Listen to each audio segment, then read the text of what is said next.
Welcome to Problem Solve, the podcast where me and a special co-host solve all your problems really easily, probably. Problems? Are you kidding me?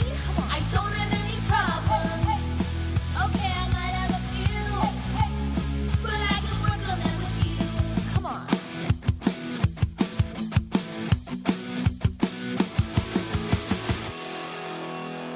This is a podcast where we explore the intricate world of relationships and navigate the complexity of mental health together. I am Jeff Gunther, a licensed therapist, but in this space, I'm your host, not your personal therapist or the therapist for our guests. This show offers a platform for open conversations about relationship and mental health challenges, providing insights and perspectives for educational and entertainment purposes only. It's crucial to remember that our discussions do not replace professional therapy or constitute a therapist-client relationship between myself, our callers, or you, our listeners. If you're dealing with personal struggles or seeking support, I urge you to consult with a qualified professional who can provide the personalized care you deserve. Thank you for being here. Let's dive in. Hello and welcome to Problem Solved. I'm Jeff Gunther, licensed professional counselor. So happy you're here. Today I'm talking to my very good friend Morgan. You can find her on Instagram at MindSciGuidance. You can click all the links in the show notes if you want to learn more about her. And we are talking about therapy.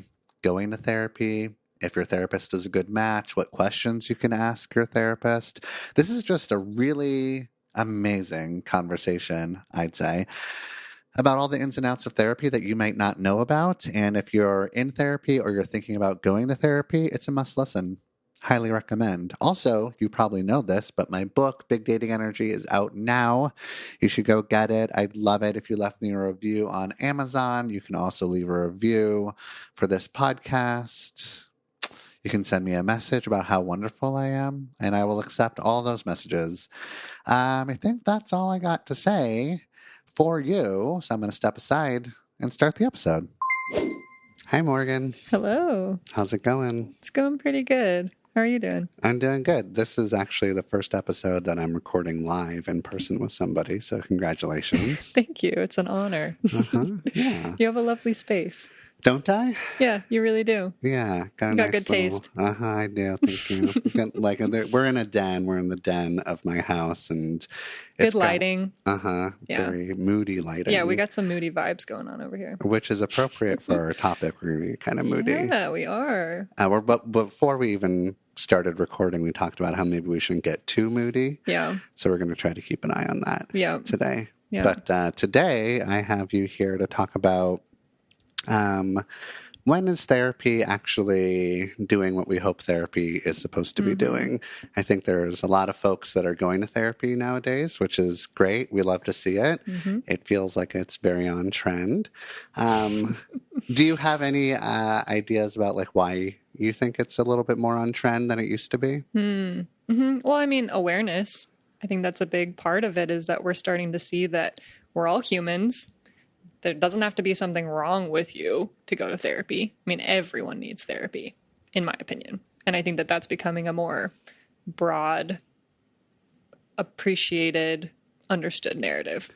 Yeah. I mean, I think before, not too long ago, we thought that maybe you should go to therapy if you've had a trauma or something, if you're going through a mental health crisis, or if you're having some really difficult times in relationships. But now it's kind of like, yeah, we think that everybody can go to therapy and benefit from therapy at whatever stage they are in life or whatever they're experiencing. Being a human is innately traumatic.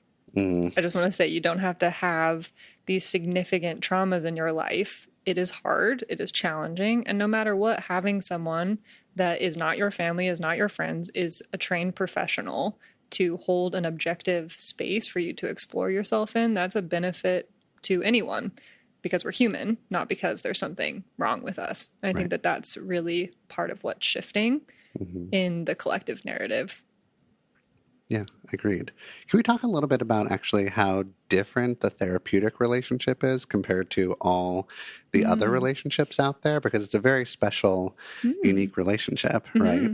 And I think that some folks might be like, well, I have like a really big community, or I have really good friends or close family, and if I ever am struggling with something, then I can go to them. And we encourage you to go to we need all the community people. on top of, I mean, we're not saying by any means to have only a therapeutic relationship or to only talk about your problem with your therapist. But yeah, I mean, I would love to hear your thoughts initially, and yeah, I'll mull over myself. Yeah, what do you think? I think, so there's like some basic ones, right? That you very most likely will not get to know like the personal world of your therapist when you're talking to them. Right, it's a little bit more one-sided. It's very one-sided, and that's on purpose. Right. That doesn't mean that you can't know anything about your therapist. I encourage people to ask all the questions that they want, but a therapist hopefully will know which ones to answer and which ones not to answer in order to make sure that the relationship is like a good, healthy, solid, clinical, therapeutic relationship that's working for everybody. So very one-sided, and it's sort of liberating. Like for me, when I'm a client and I talk to my therapist, I don't have to fucking care. I don't care about what their world is and what they're going through. That space is for you to process. And it's a therapist's job in some ways to hold up a neutral mirror to you, to explore yourself. And that is a very unique relationship in the world that we don't have. Yeah, we don't have in other relationships. Yeah. And I kind of count on them to not tell me much about how they're doing that day. So I might say, like, how are you doing? I want them to give me a one-word answer. You don't mean it. I do not mean it. How are you doing? Good. We're expecting that answer. Exactly. Have you ever talked to a therapist and asked them how they were doing, and they gave you like not just a fine or good answer? Honestly, no. But maybe it's because I am a therapist and I sort of don't want to put my therapist in that position, potentially. I'm not sure. But I also am very selfish in that space. And I think that that's completely okay to be very selfish in, as much as, and being a therapist myself, I'm listening to people talk all the time about their stuff, and I'm holding space for other people, and I need that space to be held for me. And so I'm very selfish in my therapy sessions.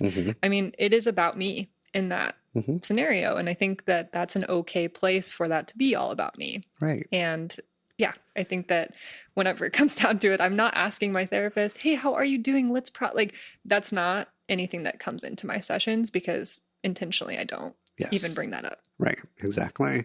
I've had therapists in the past where I say, how you doing? And they say, oh, tired. And that can ruin the whole entire session for me. It's like, okay, I'm going to put some weight onto them, and now I'm kind of recognizing where they're at as a human. And yes. Because your therapist gets turned on. Exactly. Right. So I've made it a rule that I just don't ask my therapist how they're doing anymore, because I'm going to like overanalyze, start to be their caretaker. Yep, exactly. And maybe will like hold some things back because I feel like they might not have the capacity. So one of the wonderful things about being in therapy is that you don't have to fucking worry about your therapist or your therapist's experience. And also to say a little bit more, if I, like, as a therapist, if I feel like I'm not going to be a good enough therapist, I will cancel my clients for the day. Like, I'm going to make sure that I'm going to be like as present as I possibly can. It doesn't mean that I have to be 100% there every single time. You're a human too. I'm a human too, but I'm like aiming for at least 70% or above, and I'm usually in the 90% range. Good for you. Self-care. Right? Yeah, self-care. Also, another unique thing about talking to a therapist is that they hopefully, or at least they're going to appear as being like non-judgmental and compassionate and understanding of your experience, because they're taking like you, like the whole person into consideration. It doesn't mean that we're not going to have like human reactions internally, at least. And sometimes it's really valuable for a therapist to be like, these are the feelings that you're evoking in me, just so you know, because other people might be feeling the same way in your life. Right. That can be a good reflection. Exactly. But most likely, we're going to be, it's a little easier maybe for us to be compassionate compared to like other people in your world, just because like other people in your world might have an agenda, or they're in a relationship with you, a personal relationship with you that they're going to be affected by. They come in with their own shit. Yeah. We're trying to, as a therapist, to leave our own stuff at the door and not bring it in. Or if we are bringing it in, then we have to be like super conscious of it. That's a responsibility that we would be looking at in potentially supervision or professional groups, that we would process that separately. Yes. Not in that space. Exactly. Are there other things that you think make the therapeutic relationship unique and special? Well, I mean, I spoke to it a little bit before, is that it's a space that you can be completely selfish in. And I think that that's really important for people who have grown up in environments where, you know, you are the caretaker in the scenario and you're always caring so much about other people and your impact on them. And this is a space for you. And I think that that is a very unique thing that we don't get a lot of the time in the world. No, we don't. Do you ever think of, I know some therapists kind of think of therapy this way, others maybe not as much, but as a therapist, do you feel like you're sort of like reparenting your clients at all, or like you're stepping in? Maybe like it'd be nice if our parents showed us unconditional love and regard. Parents are incredibly flawed. That's not always going to happen. Typically won't. But as a therapist, I can show you unconditional regard. Yeah. It's, I mean, a lot of what we found is effective in therapy is that relationship and the corrective experiences that come from being heard and being witnessed and having potentially a different response than what our caregivers gave us. And so I think that's a huge element of it as well. I've never been able to be heard, or I've never been able to have someone else hold me, or whatever that, you know, corrective experience might be. Yeah, I think there's a lot of that in the therapeutic relationship. So like we were saying, or I was saying at the beginning, therapy has become a little bit more like less stigmatized, a little bit more on trend. I think a big part of that was the pandemic and this sort of mental health crisis that we all kind of went through collectively. And accessibility, I think, for online therapy has really boomed since COVID. Yeah, exactly. So now it used to be that if you were out in like rural areas or small towns and there was only one therapist there, that was the only shot you got. But now you have access to everybody in your state, and we love the accessibility. So that's good to see. But we're here to talk about how sometimes when you do go to therapy, it's not enough to just sort of like show up weekly to that session. Yeah. There's so many people that I talk to that have been going to therapy for years and they're doing all of the right things and they're just wondering, why is this not panning out the way that I want? And so I think that's some of what we're going to bring into the conversation. Yeah. So how can you tell, personally, we'll first start with, like, how can you tell if therapy is effective? Well, it's going to be so different. I mean, just to speak to everything that we talk about is going to be so nuanced for everyone because you're going to have a different experience as you as the individual. So just use your discernment as we're talking about these things. But I feel like the biggest thing is that you are gaining awareness of your patterns and you're able to apply knowledge into your day-to-day life that is actually making shifts toward those patterns in maybe hopefully corrective experiences. We can talk a little bit about corrective experiences now that it's gotten brought up a couple of times, but I think, you know, having these reparative moments, because a lot of the times if we're just opening up trauma and then just hashing that out and, you know, getting into the dirty, dark stuff and then not actually, it's like, great, now I have awareness around my attachment style or I have awareness around the trauma that I have, and then don't do anything with that. I think that that can be a trap that some people get into. So if we're able to not only recognize those patterns, but actually make changes in our day-to-day life and behavior, I think that that's a big, you know, thumbs up.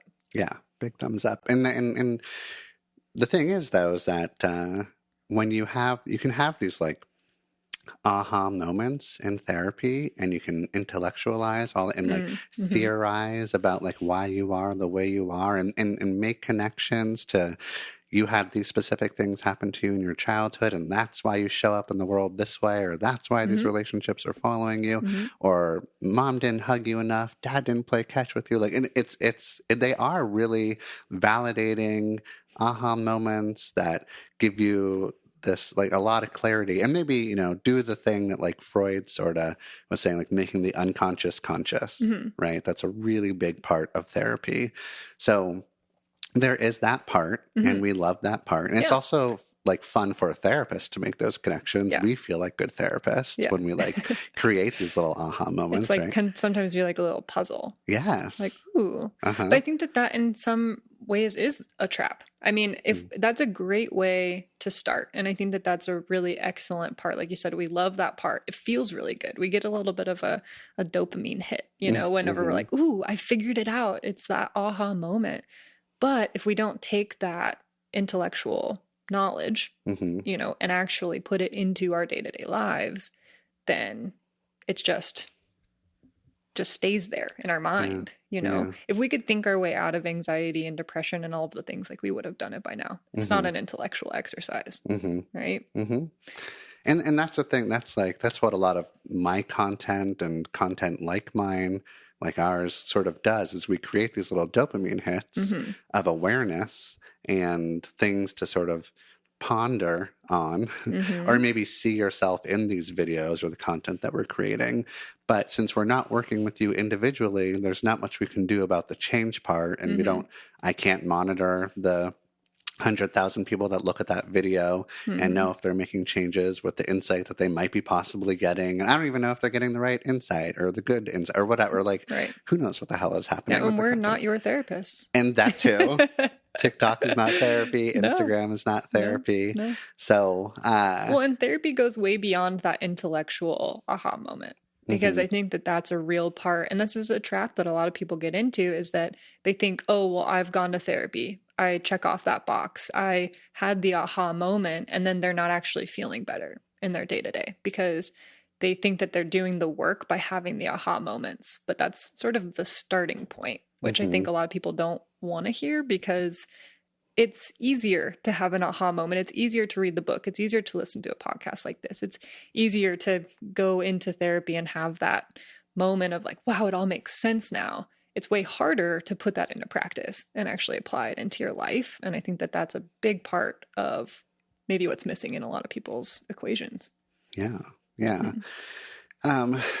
It's harder, and that's where like the growth and the evolution is created, and that's where like you can like look back 6 months or a year from now and be like, oh, my personality has changed, my relationships have changed, and my mood or happiness or peacefulness level has been adjusted, or and if you're just like having aha moments in therapy, then you're not going to look back 6 months, a year from now and see much change at all. Right. Except for maybe like some awareness. But that's usually not enough. Mm-hmm. Yeah. Awareness doesn't equal action. Yeah. And doesn't equal real change. But I mean, I don't know. I want to also just not say that that's not an important part. I really want to make sure that the message is not that that kind of being aware and having words to talk about our process and, understandings that develop in that stage, that's still really important. And you're going to find that you're not getting the results that you want if you're stopping there. Mm-hmm. Yeah.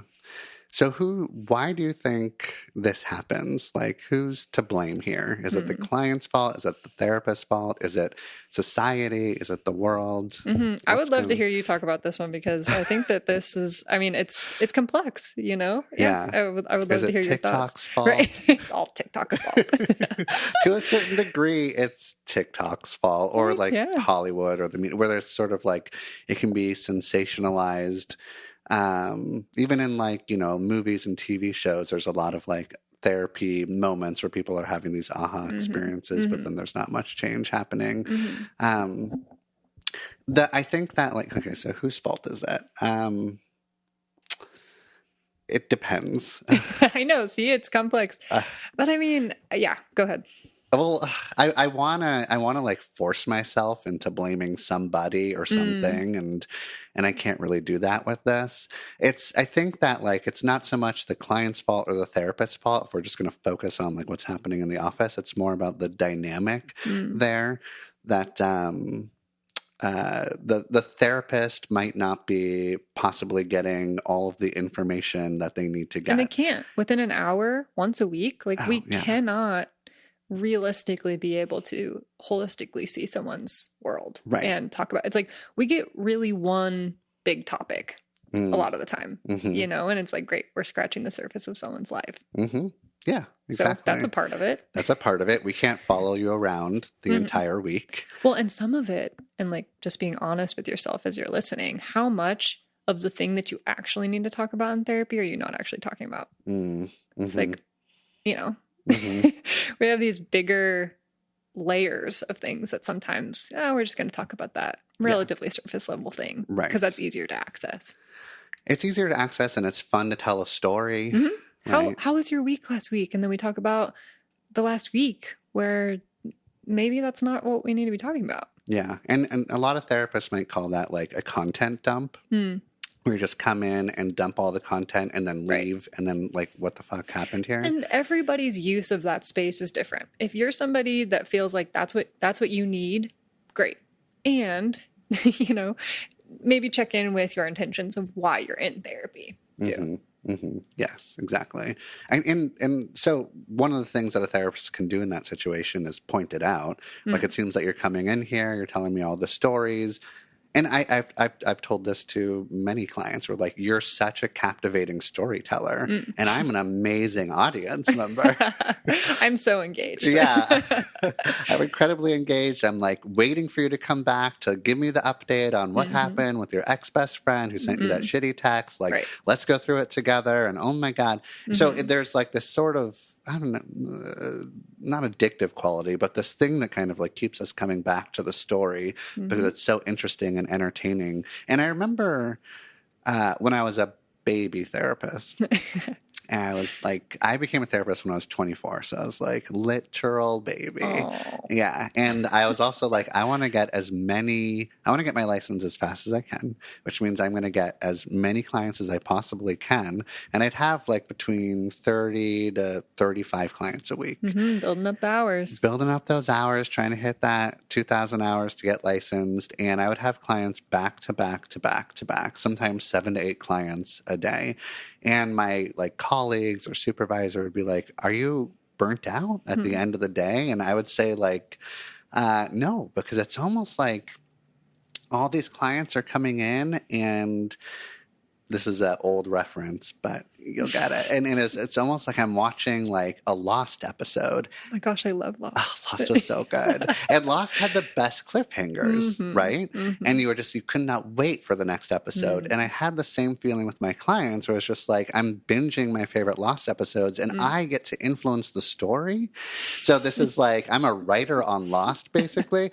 I think I was like a very sweet, charming therapist, but I wasn't doing the work because I think that I should have felt burnt out at the end of the day. But instead, I was like a really fantastic audience member, part-time director of their life. And there wasn't much maybe that they were getting out of the session except for feeling validated and heard, which is important. I mean, and that can be important, but you know, and so I'm curious of, you know, now looking back, not being a baby therapist, like what would you do differently instead of sort of being a good audience member? I would first take less clients. Yes. I would so I do this now, but I would have spent more time looking over their notes, contemplating like all the things that we've talked about. Right. What are the bigger patterns here that we're looking at? Patterns, the goals, that what we're like aiming for here. Because like we're talking about, it's a trap to fall into the content dump.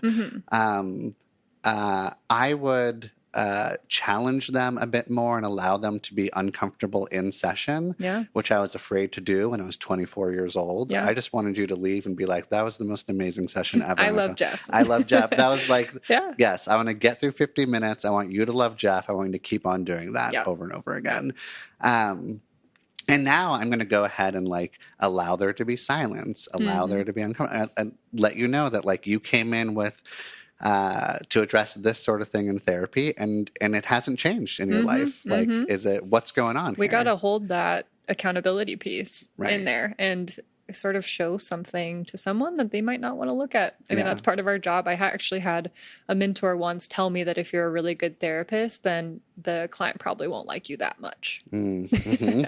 Which, you know, I think that I was working in a residential treatment center at the time, so it's a little bit of a different dynamic than sort of maybe outpatient therapy that you're going and choosing that a little bit more. But yeah, I mean, sometimes I think that the message is true in some ways. If you just love your therapist because they never challenge you and they aren't kind of pushing some of those edges for you and holding you accountable and kind of, then maybe, I don't know, something to look at. It's something to look at, and it's something that I and many other therapists can fall into the trap of, just validating people. Right. And I've been called on TikTok, which I own, is like I've been called a toxic validator. Oh. I thought about naming the podcast Toxic Validator because I really love that, or just have shirts that say Toxic Validator. And I think there can be an issue with your therapist if they're just like toxically validating you. Mm-hmm. And I have to remind myself that these people are paying me to be honest with them. They're paying me to challenge them. Yeah. I'm going to do it in a compassionate way. It might even be like fun or silly sometimes, but like they want me to help them grow. This is what they've signed up for. And if they get to the point where like they feel too uncomfortable or they're not ready to grow, then we're going to talk about that. And maybe they're not at that space where they're ready to do it, right? Yeah. And I think that that's our job as therapists, is to do our own work, because maybe we are bringing in a little bit of people pleasing, or maybe we are wanting them to validate us, right? Like, oh, I'm a good therapist because they like me, right? I think that that's a lot of why there's supervision and, you know, continuous learning for us as therapists. If we're humans and we bring in our own patterns, and we need to look at and make sure that we are, you know, holding that space for someone in a way that's actually productive for them to get to their goals, and not just doing whatever we need to do to have them like us. Yes. You know, that's not the point. Yes. Yeah. And I was just thinking about, because the original question was like, why isn't this working? Like, who's to blame here? And I keep thinking about how in reality, therapy is not that old. I mean, it wasn't until the 90s that we got the sort of scientific equipment to be able to understand that neuroplasticity is a thing. We didn't think that the brain was malleable enough to change. We just thought, yeah, it is what it is, and it just kind of plateaus and stays there, right? I mean, there was lobotomies back in the day. Right. And looking at the history of what ways sort of therapy has changed, it used to be, I mean, if we're looking at Freudian like approaches, it's very different than what we do today. And so I think I like bringing that into it, because the field is continuing to evolve. And I think it's really important that we all look at, okay, what's effective, what's not, because it really hasn't been around for that long. I mean, you know, it's not like it started 5 years ago, but I think that it's a continuously evolving field that is going to continue to evolve with the world that we're living in. And yeah, I just think that in itself is that we need to continuously look at the shortcomings and things that aren't getting, you know, met, or the approaches that don't work and the approaches that do, and continuing to evolve the field as well. Yeah, and some approaches are going to work for some, and others are going to work for others. There's like one of my favorite things that typically happens in, I think, every single clinical like therapeutic relationship I've had with clients, is that their biggest issues, their relationship issues that keep like haunting them, typically manifests with me and the client. Where if they have abandonment issues, we're going to get really close, and they're going to feel like they really trust me. And then all of a sudden I'm going to say something, and I probably won't even realize it, that triggers their abandonment issues. And now they are changing, or they're avoiding me, or they're like, their defenses are coming up. And I need to be smart enough to see when that's happening, understand that I have now triggered them, and now we can do like healing in the moment in this relationship. And that is where we come into that corrective experience. It's like, okay, transference, which is essentially what you just described, is an actually really productive thing. That means that is a sign that there's actually potentially some work that's happening, because you're repairing in the relationship with each other in some ways. It's like, oh, you remind me a lot of my mom right now. Okay, great. Let's look at that. And yeah, it is potentially on you in some ways to see past that. Because when we're seeing through our own perspective, it might be just we're hijacked and so triggered that we can't even see, oh, okay, it's because you're reminding me of my mom. It's just, it's all encompassed. You know, it's like a fully, you know, dysregulated mess of I don't have awareness around what's going on. So I think, yeah, it is in some ways on the therapist to kind of know that pattern, recognize, maybe there's something going on here, asking some curious questions around what's showing up, and is there any parallels in your life outside of this relationship, and then offering that corrective experience. Maybe offering something that they didn't get in the past. It's like, Sure. how can I still maintain? If it's an abandonment thing, it's like, how can I maintain steady for you and be present for you and offer that correction that you didn't get back in the day? Yeah. Or you feel abandoned because I set this boundary. Mm, And I'm going to hold that boundary and still really care about you. Yeah. And I'm not going to discard you, or I'm not going to leave you forever and Right. neglect and reject you. Yeah. Right. Yeah. So that's usually my favorite part Mm, in therapy. There's also, it's always interesting why a client chooses me, or like the therapist that they choose is always like, are they choosing like the older professorial type? Are they choosing like a librarian sort like who of you're caregiving attracted to Mhm. to give that therapeutic space to you. Yeah. So before, when I was the 24-year-old baby therapist, I was some of the like transference and the things that would come up in therapy was like, I'm your friend, I'm your partner, I'm your boyfriend, sort of thing. Like you have like some like relationship issues that you want to work out with your peer group or something. Yeah. And then as I got older, that started to change a little bit, and the different. So now maybe like a younger client can come in, and there's some like, I don't like how it So you're feels. saying you're more like my dad. Yeah. There's like you're aging yourself and there's even like online sometimes like the Genzers can call me like therapy daddy, which I also thought about naming this podcast. Ooh. Which sounds kind of hot, but also not. Yeah, at it's like all. maybe we don't want to be making our clients think that we're hot. No. So yeah, so who's to blame, the client or the therapist? I mean, there's a lot going on there, and there's also kind of like what's going on outside of the office Yeah. and in the world, Yeah. right? Yeah. So, and we talked before we hit record that there is a lot going on in the world currently while we're recording this, and probably when this airs, there's a lot Just going on. always. Yeah, always. And it's very upsetting and hard and difficult and traumatic. And maybe you can like start making some progress individually in your own life with your Right. therapist, but then you leave the office and the whole system feels fucked. Yeah. Right. Yeah.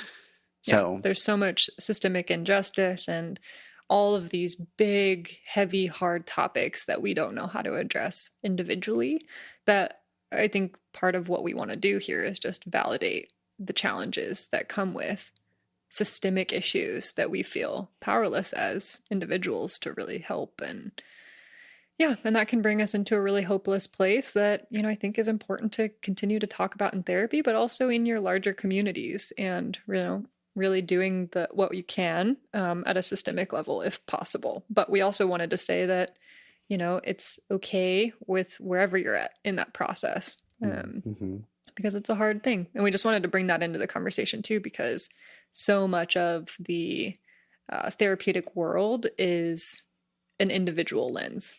But then there's this big collective that sometimes we don't feel like we can approach healthfully. Yeah.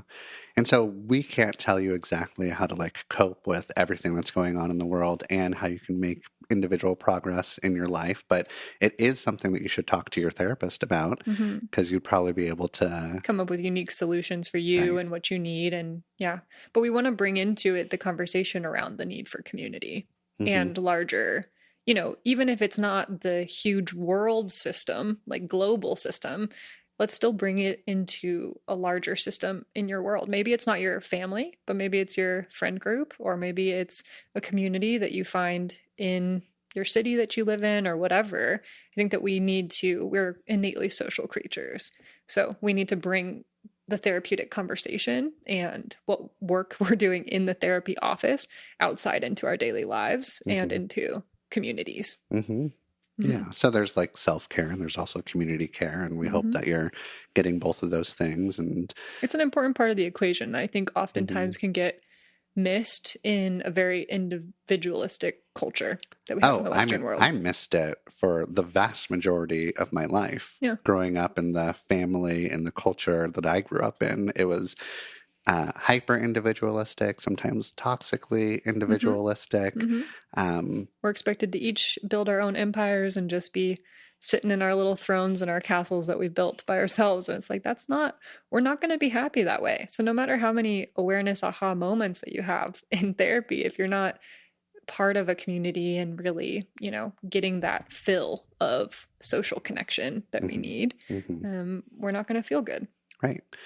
And hopefully you have it like locally in your city, in your town, but you can also find it online, whether it's through like a Reddit group, even as problematic as Reddit can be. There are some like amazing, lovely, supportive groups there, or through fucking Fortnite, whatever, like through all like the avatars that you're connected to. Yeah, for sure. And I mean, shamelessly plugging here that like I also have an online community platform that, I work with people that are doing work alongside each other, because I think that there's a lot of healing spaces that we can also get in to where, what is it like to have a group coaching session every week to plug into and talk about and, relate with other people.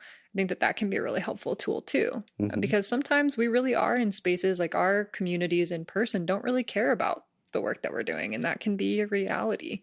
And so having communities where we can integrate and apply a lot of this work is going to be a really important thing to do outside of the therapy sessions. Yeah. So let's talk a little bit more about that. What are things that people should be doing outside of therapy in order to make sure that they're like on the healing journey? Well, that's going to be so unique per person, depending upon what they're looking at and what patterns they're trying to change and what their, goals are in that space. But I think that the biggest thing is repetitions. And that might be a little bit more of a broad stroke approach to answering that question.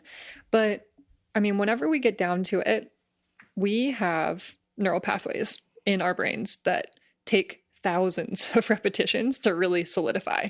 And that's the neurological foundations of our patterns, right? Whenever we learned how to walk, it took over 3,000 steps to really set those neurological pathways or highways to where now most of us don't really think about walking potentially, right? So the same thing is happening with our patterns in how we respond to stress or how we, respond to our relationships and how we communicate or whatever patterns we might be noticing in our lives. And so we need lots and lots and lots of repetitions outside of our therapy sessions. Therapy sessions are almost like this place and practice ground to maybe become aware of what we need to be working on outside of sessions. And it might be a really important place to come up with a game plan of, okay, for this week, what's the challenge that you're going to be repetizing? What's something that you're going to be actively putting into practice on a daily basis, right? Like it needs to be front of mind.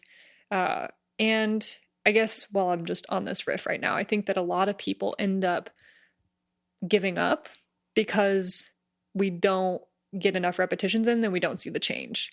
And a lot of the times, I think, especially as we become adults, and I know for myself, I can be very perfectionistic and I can be very like, oh, this should have been better by now, or, whatever it might be. And I love the analogy of watching a baby learning how to walk, because how many times do they fall down? It took 3,000 steps to have a neurological pathway form and have them not think about it as much, have your brain create a shortcut for it. But a lot of the times we don't ever give ourselves, how many repetitions do we give ourselves before we throw in the towel and say, oh, it's too hard, or, oh, it's not changing, so it's not worth it, the work, or whatever it is. And yeah.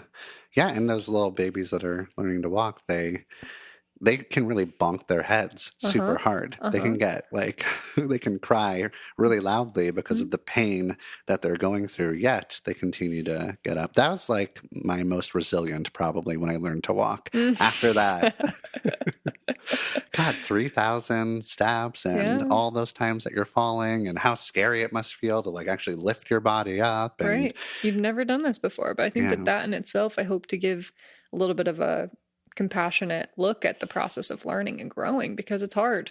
It takes a lot of falling. That is innate, and I think a lot of the times we fail once or twice and say, oop, that's not for me. Oh, I must not be very good at this. Yeah, and I see that in couples for when I do couple sessions a lot. So when it's one of the things that I first say, like, so if we're working on something kind of basic, like in a couples counseling session, it might be that you're getting into the same sort of fights over and over again. And you're both very sick of this feedback loop, is what we typically call it. And so it's important to like interrupt that feedback loop in whatever way we can. We can like use the Gottman's terms of like, you need to do like a rescue attempt when you or both of you get triggered or fall into this feedback loop. When you're in an argument, then one of you or both of you has to like do a rescue attempt and get out of that energy, get out of that dynamic that is like unhealthy or angry or mean or whatever it is. And you can do that in lots of different ways. You can like add levity or be really vulnerable or take a break or hold their hand or say that you're feeling helpless, whatever. And I tell my clients, my couples, like, this is not going to work the first time. You are going to fail. Yeah. If it does work, then I love that. I'm gonna like send you to where therapy started in Vienna, and we're going to study you forever because you're like so we'll amazing. Give you an award. Yeah, you win therapy 100%. But it's not only going to not work the first time, but it's not going to work the first maybe 20, 30, 100 times possibly. And it could always be like tricky for the rest of your relationship and the rest of your life if it's something that's like incredibly triggering, going into trauma, or it's been this repetitive thing, feedback loop that's been going on for your whole, the last 25 years or something. So it's really difficult to change. But like, you're probably incredibly sick of it.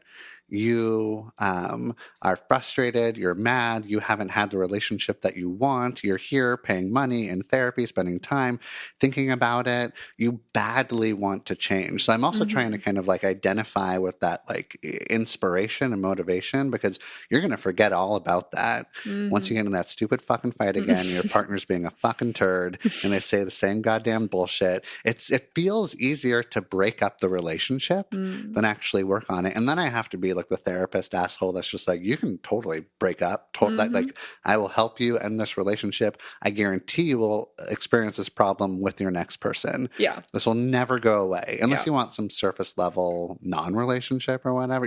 We can avoid it for the rest of our lives if we want. Yeah. But you don't want to. I mean, you're going to do the work in relationship.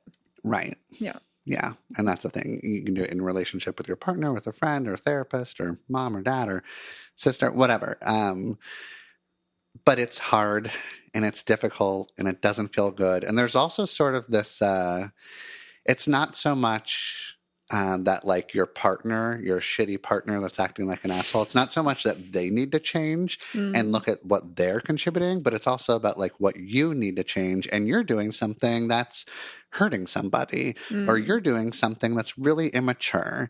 Like, you have to kind of understand that you're contributing to this problem in like some sort of problematic, unfortunate way that is causing harm. And it's hard to admit that you're causing harm or part of the harm, because then what does that mean? That you feel like a bad person, you feel ashamed, you want to see yourself as a really good person. And so you don't want to look at those shadowy, darker parts. Yeah. And I think that can get in the way. Yeah. That's where some of the work is, I mean, well, I would say a good majority of the work is what part do I have in this? Because in reality, we can't control what someone else does. We can only control what we do. And in reality, there's going to be hard emotions that come up with taking responsibility for something. I think a lot of the times we don't want to take responsibility for it and that's why they say ignorance is bliss, because if I don't know about it, then I don't have to do anything about it. But if I do know about it, then what ways do I take power back into my life? Because I think that there is a certain empowerment and creatorship. It's like, you're not the victim in this anymore. Whenever you know something, you become a creator in your life, because then now you have the power to actually change it. And a question kind of came up for me as you were saying that, because I think that there's a fine line between, okay, well, this isn't working, and I've done this a lot of times now. So it's like, where's that line of, okay, am I repeating a pattern in this relationship with someone that's not healthy for me? Because I also don't want to give the wrong message of saying, oh, well, keep trying at this thing that might be toxic or might be the pattern actually what you need to get out of it is to potentially leave the relationship that's not healthy. Mm-hmm. So I mean, any advice for, so I know it's probably pretty hard because it's nuanced. No, I'll but tell you. Yeah. Okay. Like I already got an answer. Okay. No, it's really nuanced. But one of the things that I say to those couples that have repeatedly experienced the same problem over and over again is like, okay, now you're in therapy. Now we're looking at it from a different lens. You have this third party, me, sort of like trying to help you along and shine a light on maybe like why it's been going this way. And we've been working for 3, 6 months, a year or something. Let's look back on the time that we've spent together. Has there been progress? Has there been change? Mm-hmm. Are you in a better place? Even if it was just like a 4 out of 10 on happiness level, is it a 4.5 out of 10 happiness level? Do you feel good about that change? Do you feel like you're continuing to go in the right direction? Like there's positive change overall when it comes down to it. Is it like happening fast enough? Do you think that you can actually like reach your goal with each other? Or do you think this is like way too ingrained? Let's be incredibly honest about it. But if there hasn't been any change or you've moved backwards and you've both been trying really hard, eventually it might be like my responsibility as your couples therapist to be like, I don't see. This isn't going anywhere. This isn't, yeah. And why is it okay for you to stay in a relationship where both of your needs are not being met and the progress, the goals that you set up are not being, you're not even close to those goals. And I'm not going to go ahead and blame anybody because, I mean, it's definitely not my fault. I'm an amazing couples therapist. It's all your fault, but I'm not going to like blame anyone individually. Yeah. I'm joking. I am an amazing therapist now. Not when I was 24, though, when I was treating you all like lost episodes. Sorry about that. You're lost. I'm lost. We're all lost in this process. Exactly. I also think this maybe, you can tell me if you feel like this is like possibly a cop-out answer, Morgan, but I will also ask my clients in these situations, like, what does your gut say? Like, what does your intuition say? Do you think that this is actually going to be a healing relationship where you can have these corrective experiences? And I'm going to go ahead and have like individual sessions with you, maybe. Yeah. I think that was exactly what I was about to say. And maybe you're not the person to do it because maybe you're too biased. I don't know. Like maybe you need your own individual therapist outside of your couples therapist. But I think that that's important too, to be doing your own individual work and then bringing that individual work into the relationship, because becoming aware of your patterns within relationship and being able to really shift that is going to be able to develop your gut feeling and actually help you get in touch with what you need to be doing differently. Or I think the gut conversation is a confusing one because I think it can be influenced by other factors. So exactly, that's why it's a tricky one. Yeah. And I'll also ask another question of like, do you think that there's more growing for you to do in this relationship, or has this relationship, like, have you grown as much as you can in this relationship and now it's time to let go and grow on your own or in another relationship? Yeah, and maybe the process of growing for yourself, and this may be something good to get really honest about for yourself, is that maybe the growing is the leaving. I mean, if you're somebody that is a chronic people pleaser and will always put someone else's needs before yours or whatever your pattern might be, you might be staying in the relationship to care for someone else. Right. And so some of that's going to be really important for you to get in touch with your own individual work, to say, maybe the process of leaving is the growth that I need. Because that might be part of it too. For sure. Yeah. I like to try to look at like, it's, I'm making jokes when I'm saying like, who's to blame and whose fault is it? But I try to, like, who's to blame? Well, it's the feedback loop that you're stuck in. Let's not try to like blame you or you. But if you're in this relationship and you continue to blame each other and you can't sort of like understand the like cycle that you're in, the dynamic that you've created, and then it's more about like the feedback loop and these old triggers that are creating the situation, and then I feel kind of like it might be getting towards the end here. Yeah. And that's something that each individual will have to, or each individual relationship will have to decide. And I think that that's an important part of the work is there's a knowing of when it's ending. Mhm. And I think that that's a really hard, endings are hard. Endings That's why we made a whole breakup relationship guide. That's right. Yeah.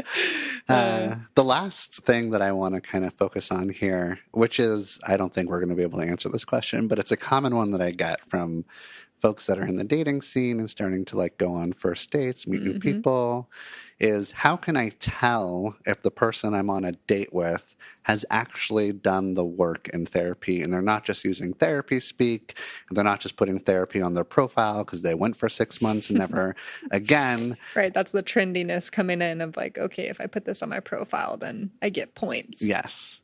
And I'll give you points. Yeah. There's some points there, but you'll get like major points if I can tell that you have actually done some work.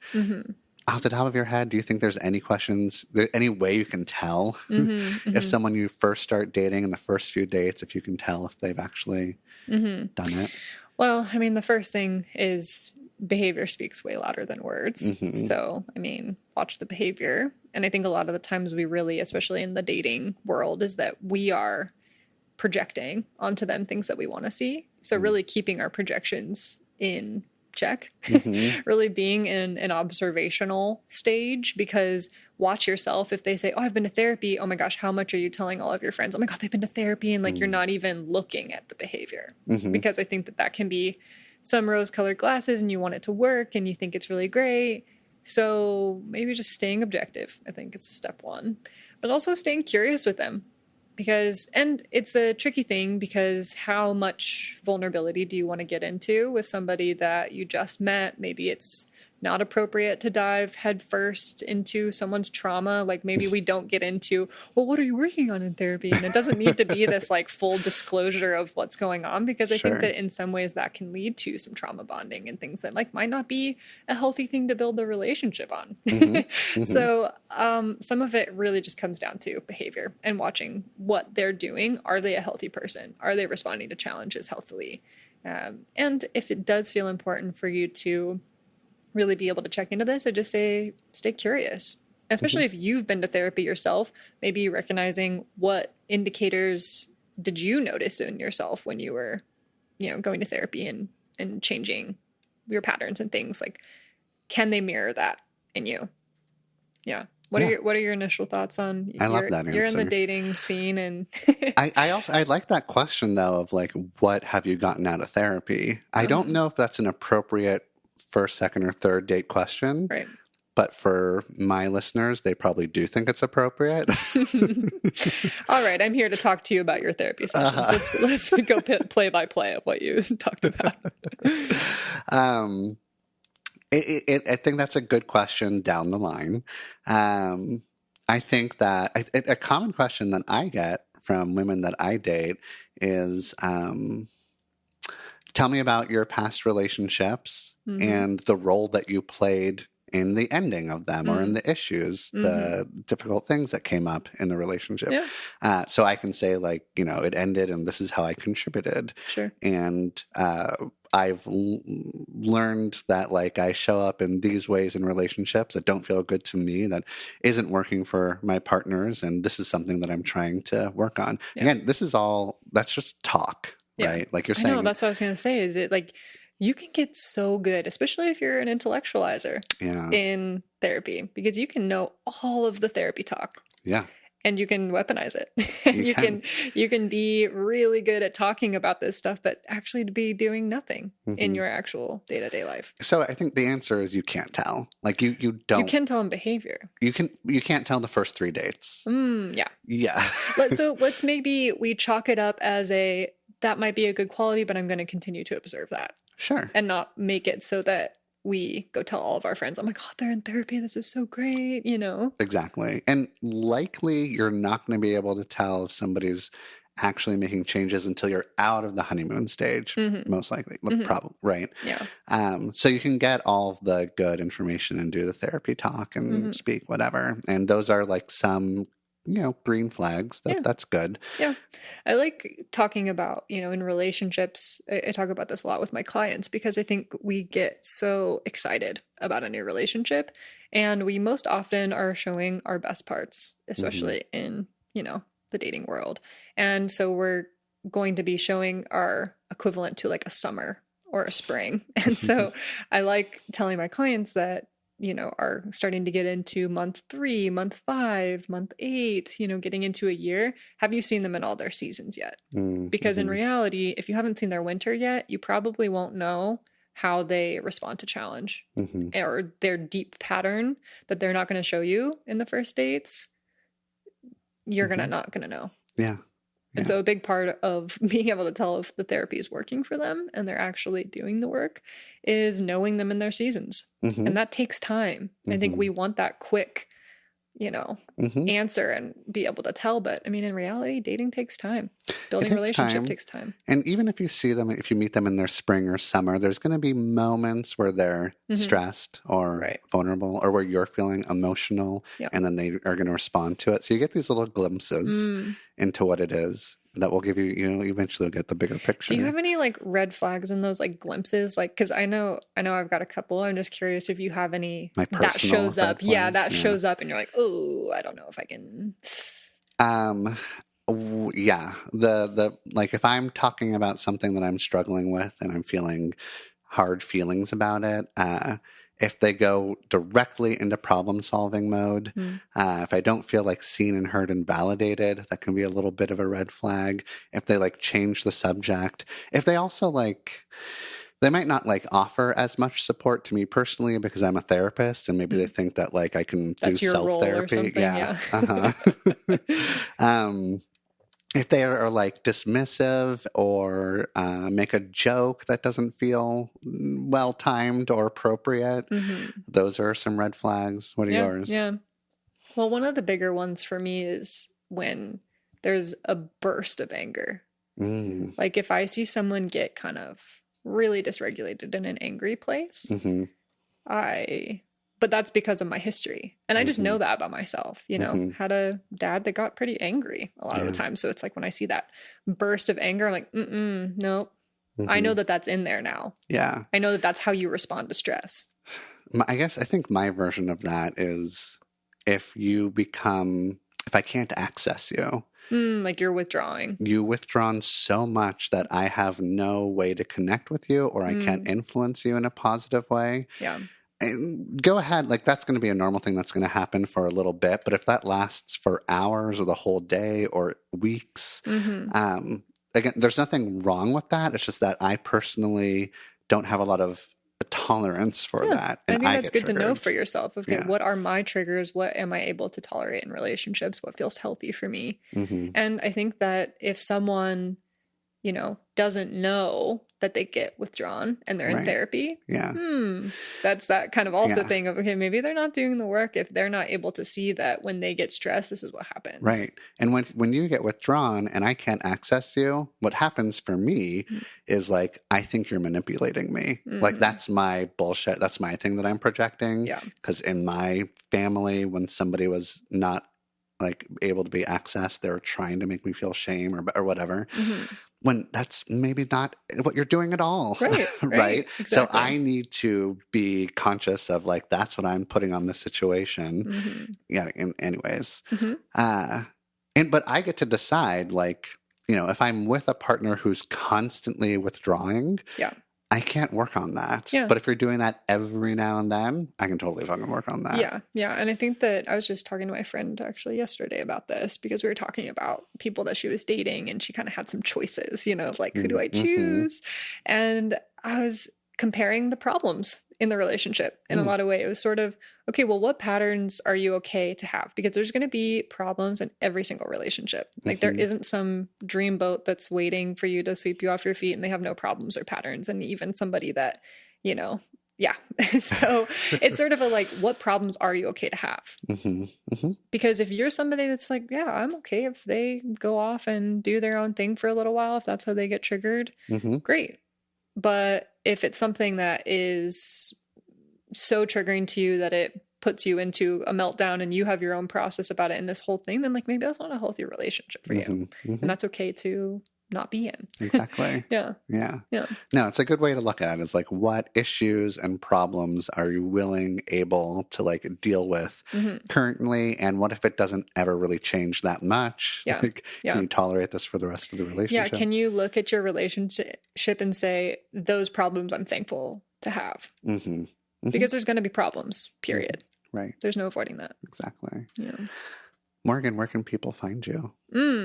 Well, I guess you can find me on social media at Mindside Guidance. It's MIND period PSY period guidance. And there's a little pun there. Or mindsideguidance.com. Wait, what's the pun? What? Like Wait, hold on. PSY. Like psi. Sigh. Like psychology, psychedelics. Right. Okay, Mind got it. sigh. I'm so bad at Like figuring mind's out. eye, like your third eye. Yeah, okay. I have a friend. Tell me the pun. I have a friend who's online and her like username is Sex Clarified. And I was just like the other day, I was like, oh, your name is Claire. Sex Claire. I get it. Like, oh, but there was a whole nother layer of decision when you made that handle. I never get it. Yeah. And I think that's a very adorable part of who I am. Yeah. And hopefully it's not triggering Explain for the partners. joke. Yeah. Thank you. Yeah. Okay. Yeah. It's good to talk to Yeah, you. it's good to talk with you. Okay, bye. Bye bye.